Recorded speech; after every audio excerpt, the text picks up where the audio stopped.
محترم ناظرین کرام، السلام علیکم ورحمۃ اللہ وبرکاتہ۔ ناظرین کرام، تو آئیے آج آپ کی خدمت میں ایک بہت ہی خوبصورت لاجواب بہترین واقعہ لے کر حاضر ہوا ہوں۔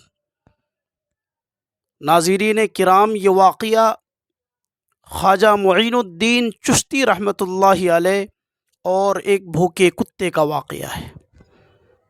ناظرین کرام، حضرت خواجہ معین الدین چشتی رحمۃ اللہ علیہ، جن کا نام سب کو معلوم ہے،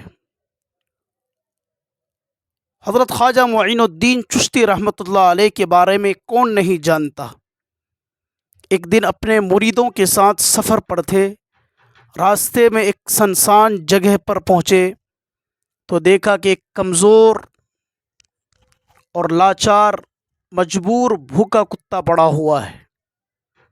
ناظرین کرام، مریدوں نے عرض کیا کہ حضور، یہ تو نجس جانور ہے، آگے چلتے ہیں۔ یہ سن کر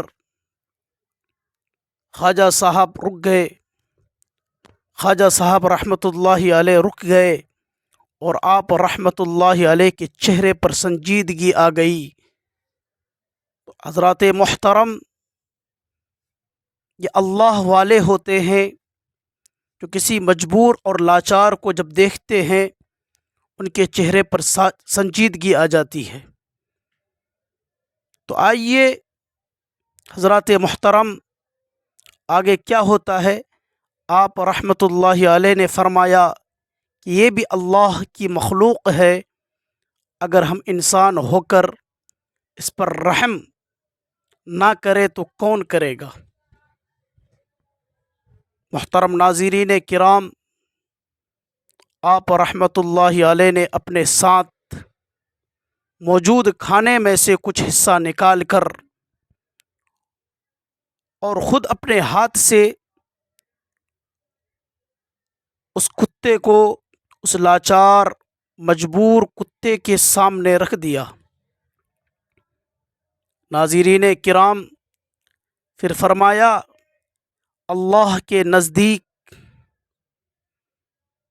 اللہ تبارک و تعالی کے نزدیک عبادت صرف نماز، روزہ، زکوٰۃ، حج وغیرہ نہیں ہے، بلکہ مخلوق خدا پر رحم کرنا بھی اللہ تبارک و تعالی کی عبادت میں شمار ہوتا ہے۔